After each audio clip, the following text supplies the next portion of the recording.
नमस्कार, मैं हूं नवीन झा। डेली न्यूज़ अपडेट्स में आपका स्वागत है। दोस्तों, मैंने पिछले दिनों एक वीडियो बनाया था, इंट्रो वीडियो था वो, जिसमें मैंने बताया था कि मैं एक वीकली पंच के नाम से एक प्रोग्राम लेके आऊँगा, जो वीक में एक बार आएगा। उसमें पूरे वीक का जो समाचार होगा, जो न्यूज़ होगा, उनमें से 5 को जो मुख्य होंगे उनको सिलेक्ट करूँगा और उसके बारे में बात करूँगा। ये तो लॉन्च तो पिछले हफ्ते ही होना था, लेकिन किसी कारण बस हो नहीं पाया, उसके लिए क्षमा चाहता हूँ। अभी से आगे ये हमेशा टाइम पे आएगा।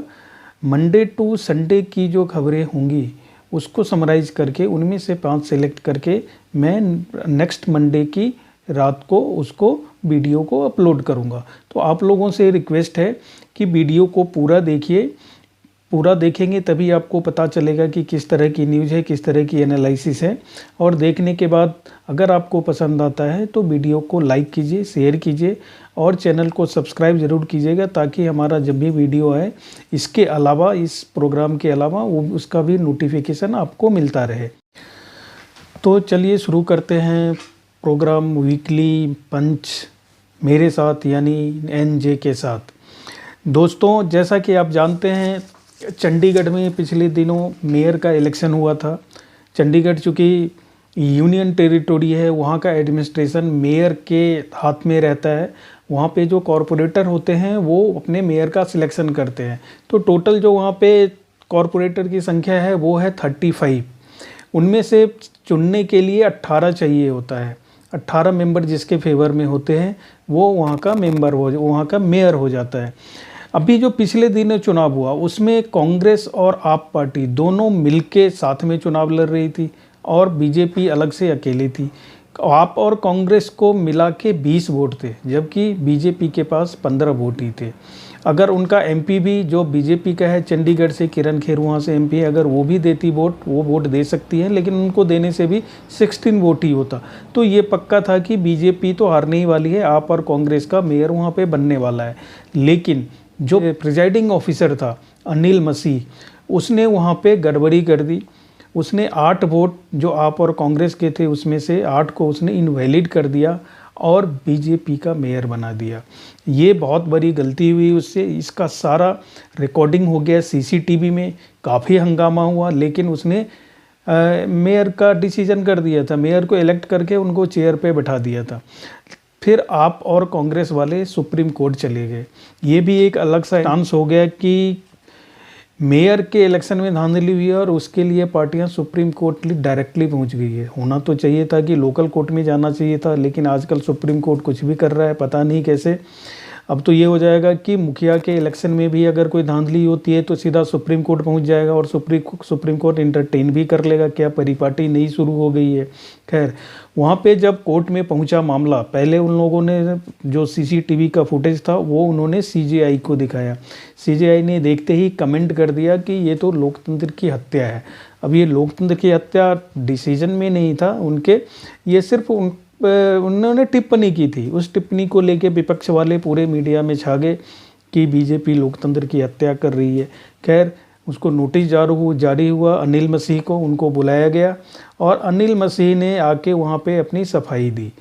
अब चीफ जस्टिस ऑफ इंडिया ने उनसे क्या सवाल पूछा, उसने क्या जवाब दिया, ये आप वीडियो में खुद देख लीजिए। एक छोटा सा क्लिप है जिसमें सीजेआई उनसे सवाल पूछ रहे हैं अनिल मसीह से। Mr. Masih, I am asking you questions. If I find that you are not giving me a truthful answer, you will be prosecuted. Every word which you say, you will be held liable for what you say. So, you are not in a political contest, you are in a court of law. Please understand that. This is a very serious matter. We have viewed the video on the last occasion. I want to ask you, what were you doing looking at the camera and crossing out, putting your marks to cross out the ballot paper? There was a words where these councillors were making so much noise, camera, all these. And that's why I'm looking why cameras they are talking about. That's why I was looking at the cameras. There was so much drugs, camera. This was all the voice coming. That was the only. But why were you putting marks on the ballot paper? After completing the process of the voting, I had to sign all the ballot papers, and those ballot papers were defaced.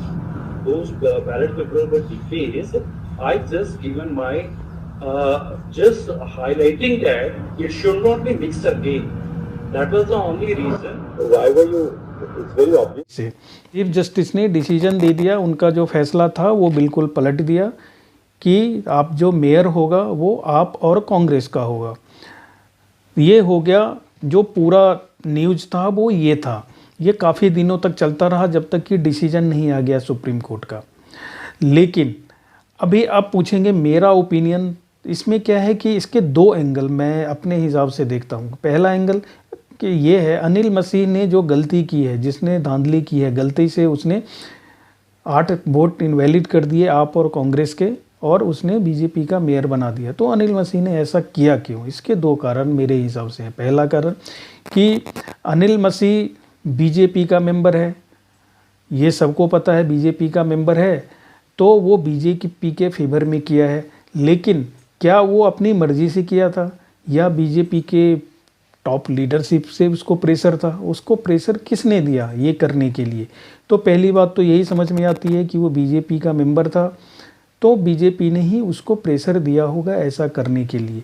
लेकिन क्या BJP की जो leadership है वो इतनी कमज़ोर है? कमज़ोर करने का मतलब क्या, इतनी कच्ची गोलियां उन्होंने खेली है कि उनको पता है कि इसमें सीसीटीवी लगा हुआ है, रिकॉर्डिंग हो रही है, और सीसीटीवी में रिकॉर्डिंग के सामने जो प्रिजाइडिंग ऑफिसर है वो कुछ भी धांधली करेगा, बैलेट पेपर पे कुछ भी लिख देगा, उसको इनवैलिड कर देगा। ये थोड़ी बात जो है वो अटपटा सा लगता है कि ऐसा होना नहीं चाहिए, हो नहीं सकता। तो फिर दूसरा कारण क्या हो सकता है? तो दूसरा कारण ये हो सकता है कि आजकल देश में बहुत सारे जो फॉरेन एंगल्स उसमें लगे हुए हैं, अरे फॉरेन फंडिंग भी हो रही है। आपने जॉर्ज सोरोस का नाम सुना ही होगा, 600 करोड़ लेके अमेरिका में बैठा हुआ है और इधर पास कर रहा है, और हमारे यहाँ तो स्लीपर सेल इतने भरे हुए हैं कि वो अपने देश में कुछ भी कर सकते हैं। अब ये सवाल क्यों उठ रहा है? वो इसलिए उठ रहा है कि सीजेआई ने उसका जो फैसला था अनिल मसीह का वो तो पलट दिया, लेकिन अनिल मसीह को उसने कोई सज़ा नहीं दी। अगर अनिल मसीह ने गलती की थी, इतनी बड़ी धांधली की थी जिसको सीजेआई ने लोकतंत्र की हत्या बताया था, तो सीजेआई को अनिल मसीह को वहीं से जेल भेजना चाहिए था, उसको वहीं सज़ा देनी चाहिए थी, फिर हाई लेवल इंक्वायरी सीबीआई या एनआईए से करानी चाहिए थी, जबकि ऐसा कुछ नहीं हुआ। तो इससे क्या हुआ कि विपक्ष के हाथ में एक मुद्दा लग गया कि बीजेपी लोकतंत्र की हत्या करती है, और इसी मुद्दे को ढूंढ रहे थे विपक्ष वाले। तो इस मुद्दे को देने में किसका हाथ है? हो सकता है कि कोई विदेशियों का हाथ रहा हो, इतने सारे लोग लगे हुए हैं, तो ये दूसरा एंगल भी हो सकता है। अब आप क्या सोचते हैं इसके बारे में? क्या एंगल हो सकता है आपके हिसाब से? ये आप कमेंट में लिख के ज़रूर बताइए। चलिए अब हम दूसरे मुद्दे की बात करते हैं, वो भी काफ़ी इम्पोर्टेंट था। पिछले दिनों राज्यसभा का इलेक्शन हुआ कई स्टेट्स में, लेकिन जो 3 स्टेट था वो काफ़ी इम्पोर्टेंट था क्योंकि वहाँ पे बहुत सारे डेवलपमेंट हुए, क्रॉस वोटिंग हो गई, जिसमें पहला राज्य था उत्तर प्रदेश। उत्तर प्रदेश में सपा और बीजेपी में कंपटीशन था।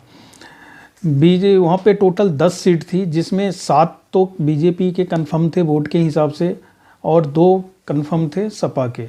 एक जो था कैंडिडेट वो किसी के फेवर में जा सकता था जो एमएलए को मैनेज कर ले।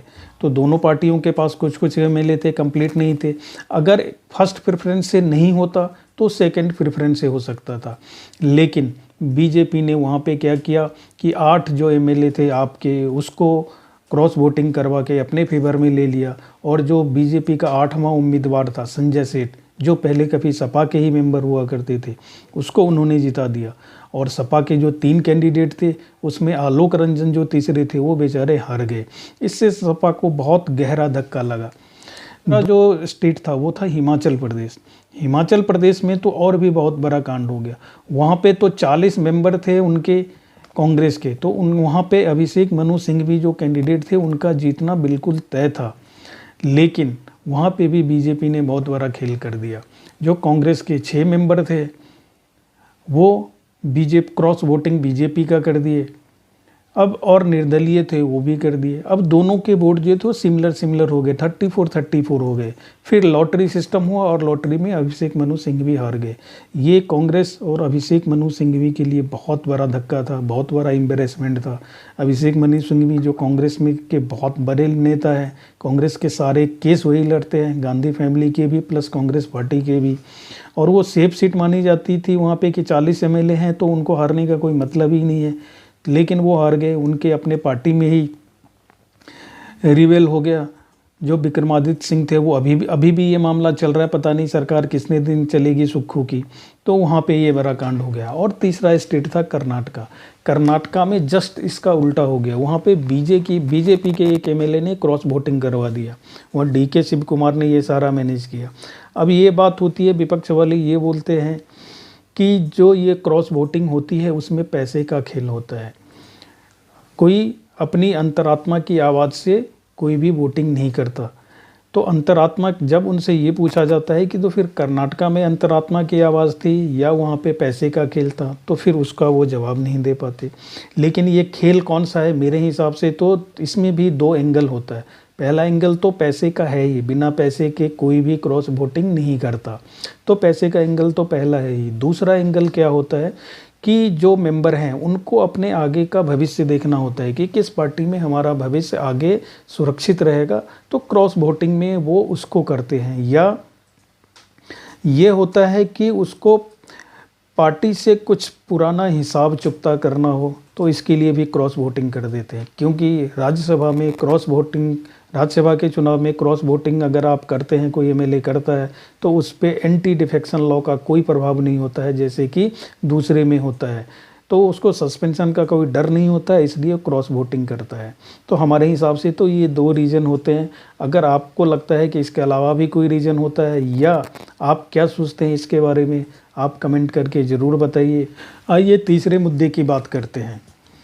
ये दिल्ली से जुड़ा हुआ मामला है। समन पे समन, समन पे समन, समन पे समन, फिर समन। आपको लग रहा होगा कि मैं ऐसा क्यों बोल रहा हूँ। जी हाँ, इस डायलॉग को देखकर सुनकर आपको कुछ तो याद आ रहा होगा, पुराना डायलॉग।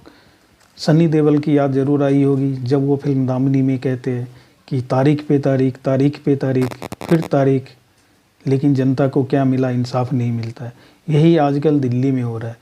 जो ED है, केजरीवाल को समन पे समन दिए जा रही है, लेकिन वो APR नहीं हो रहे। ठीक वैसे ही जैसे फिल्म दामिनी में एक अमीर बाप के बेटे ने रेप केस में उनको तारीख पे तारीख मिलती जा रही है, लेकिन केस का फैसला नहीं हो पा रहा है। वहाँ भी एक वकील चड्ढा है जो अलग अलग पैंतरेबाजी कर रहा है ताकि उनको तारीख मिल सके और सज़ा ना मिल सके। यहाँ केजरीवाल भी चड्ढा की तरह अलग अलग पैंतरेबाजी कर रहे हैं। कभी कहते हैं कि मुझे कैंपेन के लिए जाना है, कभी वो सेशन बुला लेते हैं, कभी बजट पेश करना होता है। लेकिन इस पैंतरेबाजी से वो बचने वाले नहीं हैं, क्योंकि ED के पास इतने सारे सबूत आ चुके हैं। ऐसा देखने से लगता है, जो मीडिया रिपोर्ट्स आ रही है, पैंतरेबाजी तो ज़्यादा चलने वाली नहीं है। जिस दिन APR होंगे उसी दिन वो तिहाड़ चले जाएंगे, क्योंकि वहाँ उनके और भी 3 यार उनका इंतज़ार कर रहे हैं। चारों मिल के फिर वहाँ पे अपनी प्लानिंग बनाएंगे। शशि सिसोदिया 1 साल से ज़्यादा हो गया जेल में है। संजय सिंह, उनको भी 6 महीने के करीब होने वाले हैं। सत्येंद्र जैन मेडिकल ग्राउंड पे बाहर हैं, लेकिन उनको बेल रेगुलर मिला नहीं है। इसके अलावा उनके जो और भी गुर्गे चट्टे बट्टे हैं वो भी पहले जेल में हैं। गवर्नमेंट ऑफिशियल भी जेल में हैं जो सरकारी गवाह बन चुके हैं। तो देखना है कि केजरीवाल जी कितने टाइम तक बाहर रहते हैं। जैसे दामिनी में चड्ढा भी उस अमीर बाप के बेटे को नहीं बचा सका, तो यहाँ भी कोई भी अभिषेक मनु सिंघवी या कपिल सिब्बल, मुझे नहीं लगता कि इनको बचा पाएगा। अब सवाल उठता है कि क्या ये जो शराब घोटाला है, क्या ED का समन करना सही है या नहीं है? ED के पास क्या सबूत हो सकते हैं? तो ED ने एक केस भी डाला हुआ है राउज एवेन्यू में कि केजरीवाल को समन किया जाता है, वो नहीं आते। 5वें समन के बाद केस डाला था कि अगर ED के समन पे कोई नहीं जाता है तो उसको सज़ा हो सकती है। ये अलग केस चल रहा है, उससे लेना देना नहीं है कि आप ED कितनी समन कर रही है और आप नहीं जा रहे हैं।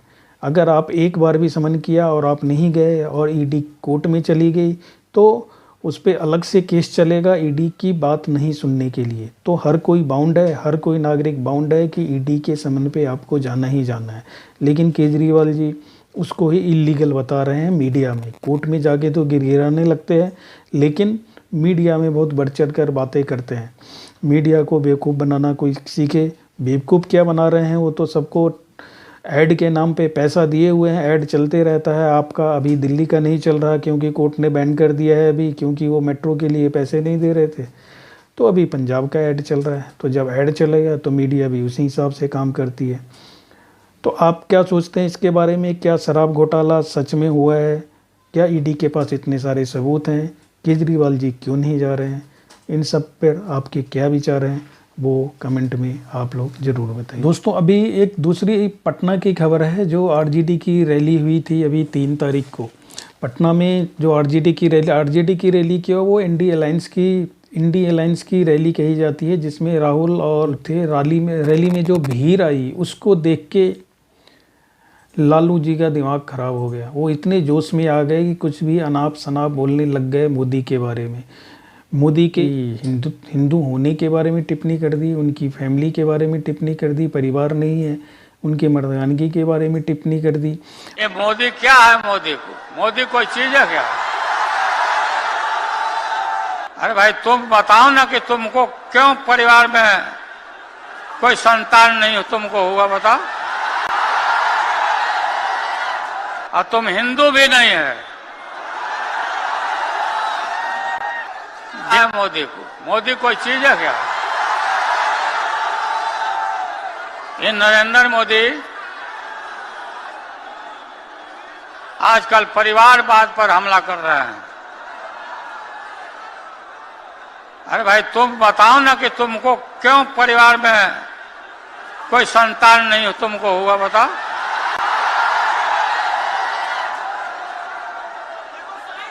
और जब से ये टिप्पणी हुई है मीडिया में, ये सारी चीज़ें चल रही है। अब चारों तरफ क्या हो रहा है कि पब्लिक में आलोचना हो रही है। पूरा सोशल मीडिया मोदी के सपोर्ट में भरा पड़ा है। हर कोई कह रहा है कि मैं मोदी का परिवार। ये कैंपेन चल गया है, क्योंकि आप मोदी जी को तो जानते ही हैं, वो एक अलग तरह के इंसान है। अगर उनको कोई पत्थर मारता है तो उस पत्थर को जोड़ जोड़ कर वो सीढ़ी बना लेते हैं और उसी सीढ़ी से फिर सिंहासन तक पहुंच जाते हैं। इसके पिछले 3 एग्जाम्पल मैं आपको बताता हूँ। 2007 में गुजरात का इलेक्शन, जिसमें सोनिया गांधी ने मोदी जी को मौत का सौदागर बोल दिया था। अब मौत के सौदागर को मोदी जी ने इलेक्शन में ऐसा भुनाया कि कांग्रेस का पत्ता साफ कर दिया। उन्होंने फिर दोबारा से चुन के आ गए। फिर उसके बाद 2014 में आ जाइए। 2014 में मणिशंकर अय्यर ने ये बयान दे दिया कि मैं मोदी को चाय का ठेला लगाने के लिए कांग्रेस ऑफिस के बाहर जगह दे दूंगा। अब वही चाय वाला जो बयान था उसको मोदी जी ने ऐसा उठा लिया कि चाय वाला प्रधानमंत्री बन गया। उनको 282 सीटें आ गई। 19 में आई है, राहुल गांधी ने चौकीदार चोर है का नारा इतना जोरों शोरों से लगाया था। अब चौकीदार चोर है का उन्होंने एक ऐसा बना दिया कि हर कोई अपने स्टेटस में लगाने लग गया, मैं भी चौकीदार। ये एक मुहिम चला दिया, एक पब्लिक आंदोलन बन गया, वो पब्लिक मूवमेंट बन गया। और चौकीदार चोर है से मैं ही चौकीदार, मैं भी चौकीदार हो गया। और फिर 282 की जगह 303 सीटें हो गई। लालू जी का ये बयान मोदी जी ने फिर से उठा लिया है। उनके रैली के एक दिन बाद ही तेलंगाना के ग्राउंड में जब वो पब्लिक को संबोधित कर रहे थे, पब्लिक से ही उन्होंने कहलवा दिया कि मेरा परिवार कौन, तो पब्लिक कहने लगी मैं मोदी का परिवार। अब विपक्ष को समझ नहीं आ रहा है कि अब क्या करे। 24 का इलेक्शन तो ये डिक्लेयर कर दिया इसी बयान ने, और अभी ये अलग से कैंपेन चलने लग गया मैं भी चौकीदार की तरह कि मैं मोदी का परिवार। ये सोशल मीडिया पे भरा पड़ा है, ट्रेंड हो रहा है।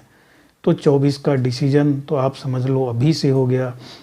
मेरा तो मानना है कि विपक्ष एनडी अलायंस वाले कम से कम बयान सोच समझ कर दिया करे, ताकि मोदी जी को उसको भुनाने का मौका ना मिले। ये लोग खुद ही थाली में परोसकर मोदी जी को मुद्दा दे देते हैं, फिर कहते हैं कि ईवीएम हैक हो गया।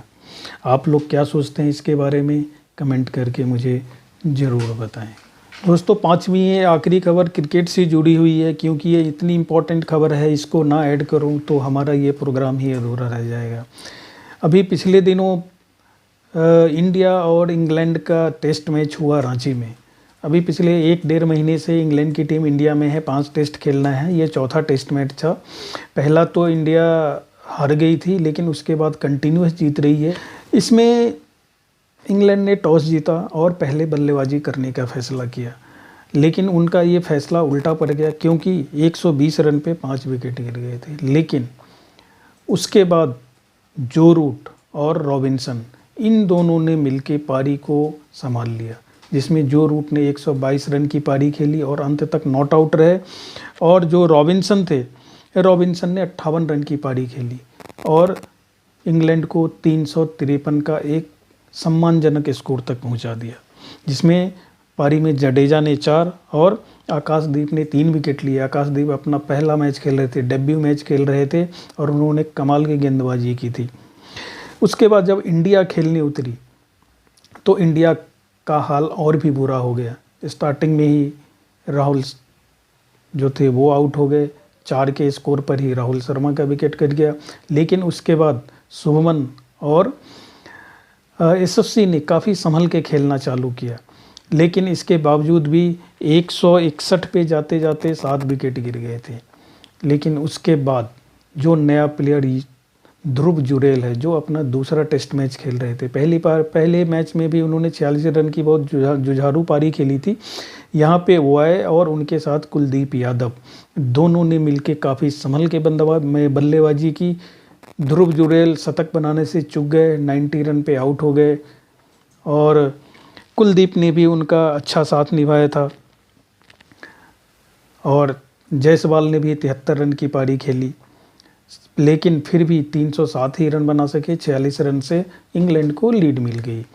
जब दूसरी पारी में इंग्लैंड खेलने के लिए उतरी तो जडेजा और कुलदीप यादव का सामना नहीं कर सकी और 145 रन पे भी ही ढेर हो गई। जडेजा ने 5 विकेट लिया और कुलदीप यादव ने 4 विकेट लिए।